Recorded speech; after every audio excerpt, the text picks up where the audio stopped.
Well, it's kind of dark, isn't it? Yes, but we have real rain and real thunder. None of that fake stuff that I sometimes play. I can say sometimes because sometimes I haven't. Like today. And this is a special rain wet side chant with no guest. No guest at all. If I had a soccer ball from with Wilson on it, then I could have a guest. Because that's what it's about. Now, you probably wonder why I drive you crazy about this gold stuff. I'm not going to outright say you're not interested. You may. But then again, it's difficult to get into it until you get into it. And once you're into it, then you can be hooked. I call it the Great Equalizer. Well, not the common man, the vulgar. That means the common man is not going to make a doctor's salary or the salary of a good lawyer. Not every lawyer makes really good money. Or top-rate engineer. And still, yeah, they make pretty good money, but not like, they can do well. But not the average engineer, not the average lawyer. And look at the sports professionals in the major leagues only. They make really good money. Well, gold, precious metals, and stocks are the great equalizer for the common man. If you make average wage or below average, you can equalize and surpass what they do. Now, often, they're not in a position to be able to do those things, especially doctors. They're busy all the time. And lawyers are always on call, and it's not an easy life. Like I told you, remember I told you a long time ago that scared you. I kind of regret that. Last thing I want you to do is be a doctor.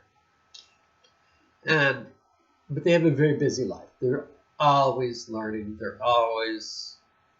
And it's great if you love it. If that's your passion, do it. They get paid well. And some of those doctors you can still do these trades and trade gold and silver and, precious metals and stocks and stuff. Sure. They still have those things. They have other people manage it for them because they don't have time. Those people are called money managers. But you have control. You don't have to have one of those. You can be your own money manager. You can be your own banker. And you can be your own precious metal and or stock trading professional. Now, on to the Wilson ball that appeared in, I don't remember the character's name, but in not Stranded, Castaway. Wilson. whose real name I don't know. Born in Hong Kong. His family ran a oh, thank you for joining us. Somebody said there in a video I'm waiting to watch. I'll put it on pause. Wilson's a lot more important. Well, his family, mother and father, they ran a dry cleaning business, pressing shirts and doing the cleaning and stuff like that. And it's a lot of work, a lot of work. Got to understand, Hong Kong was and is, although it's changing, but Hong Kong was basically the #1 capitalist free trading zone in the world. It's unbelievable. It was unbelievable. But especially during Wilson's time. I need a sip of... I still have some of that sludge from the stream. Wet there. Ooh. Gross on you. Okay. For whatever reason that I don't know, he had to quit school at 12 years old and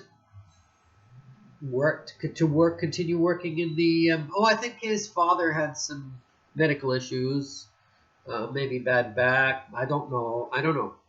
I'm only guessing. And nevertheless, he had to work in the laundromat, and it was real hard work. Pressing shirts is not... Look one up, shirt pressure and the laundry, not a laundromat, in a dry cleaning business. There, I think, of course, it would have an old style, like push down, be hard on your back. It was really hard on his back, especially for a 12-year-old boy. Well, he did that for a number of years, and then after his father died, I think he was the oldest. They were going to turn the business over to him. He said, no way, no way, no thank you. And he gave it to his brother. So he got a job driving truck, mostly from Hong Kong to China. And he said the roads on China were just awful. And there was it's like sitting in a hard chair, just bang, bang, bang. So his back just got worse and worse and worse. Although he made money, I mean, he knew that wasn't going to last too long. But he saved his money, as all good Hong Kongers do. And he put his money into a taxi business. Well, in busy cities, it costs a lot of money to get into the taxi business. Usually the license, basically you buy a license, and it's like $100,000. And so he put probably most of his money, most of his savings, into a taxi license. And then you rent the cab, you rent the taxi from a taxi rental service, and you drive with the taxi. In order to make, so if you drive 14 hours a day, you would make zero money. But he drove 16, 18 hours a day. 18 hours a day. In my paper I wrote 16, but he drove 18 hours a day, 30 days a week. He took 1 day off a month. 1 day. And he told me he just slept that time. That's it. And he did that for a number of years. So basically, well, I think he said 4 hours was his. So no matter what, no matter how many hours he drove, 4 hours was his. I think 16 belonged to the company and 4 belonged. He cashed in on that. Well, that's a lot. It's very tiring. He saved his money, lived in cheap place. I don't know. But one day he had enough, and he did his research ahead of time. He said, I want to trade stocks. That's it. I want to trade. So what he did, of course, he didn't have time to go learn now. You can't go learn something while you're driving 18 hours a day, one day off a month. You can't learn anything. He saved his money, quit, went to the library, and studied. And studied, I don't know how long he studied. He tried to figure out how it works. Now, you understand, he quit school at 12 years old. And he learned the business. And he started trading. And I asked him, I said, did you ever do really well? He said, kind of laughed. He said, yes. On his third trade, he hit it big. I mean, there's some luck involved. I mean, it's the luck involved is that, yes, you're in a sense it's like betting, but it's smart betting. You know what you're betting on. You're taking a chance, right? You're not throwing a dice. You know what's going to happen generally. Sometimes they don't go your way.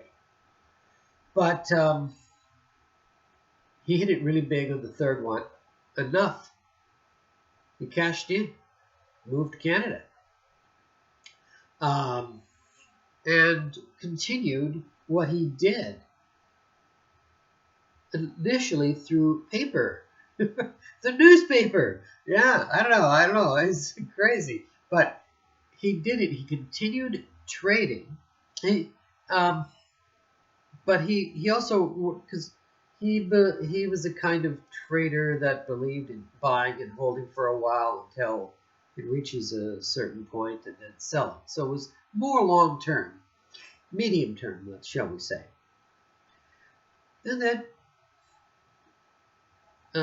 by the last time I talked to him, just before I left, I mean, he bought an apartment downtown, very expensive one, and he was worth $3 million.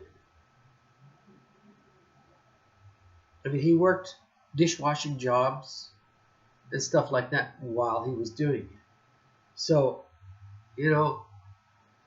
that's why I call it the great equalizer. He didn't work another job. Oh, yes, he did. That's why he drove pizza. He drove pizza to send money to his loser son. He had two sons. That one who came back and forth and back and forth and back and forth. He kind of gambled, and he was not good with money at all. He was stupid. And one day he was told not to come back anymore to Canada because he abused his privileges. He didn't commit crimes or anything like that. It was all about getting his permanent residency. So he'd be very impatient, and then he'd just head back. And then he'd have to renew, would always have to renew his permanent residency. And then finally they said, forget it, we're not going to renew it, go home. Now he's stuck in Hong Kong. Not a nice place to live now because China's taking it over. And his other son, who chose to live in the city outside of Hong Kong called Shenzhen. And he worked like other regular Chinese do there. So, but he didn't send money to that guy. He sent money to his loser son. Oh my God. That's why he drove pizza. Delivered pizza. He didn't drive pizza. He didn't drive the pizzas at all. Imagine 4 pizzas on wheels. I don't know. I have this weird imagination. That's why he delivered pizza. But he still continued to trade and make good money. There's different kind of traders. There's people who trade only metals. There's people who trade only, we call penny stocks or day trade. There's day traders. midterm, long term, whatever you want. I think people who are professionals and don't have much time, like doctors, it's better off being long term. And they can also get in the medals for security reasons. And there's all sorts of things, options, millions of options, but it's a fun thing to do, and it's the great equalizer. So no matter what you do in life, you could be Wilson, or you could be whatever you want, or you could be that Danielle Penna guy worth billions. It's there for you. All you have to do is do it. But the most important thing, even if you don't like it, it's the great equalizer. Do it. And if you love it, well, you're going to have a wonderful time. It's going to be great. I'm not saying you'll never lose, because that probably is going to happen sometime. And that's okay. You learn from losing.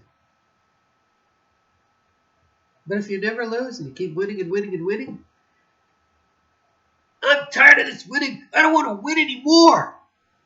Who says that? Well, Donald Trump, of course. Keep winning. And that's what I want you to do.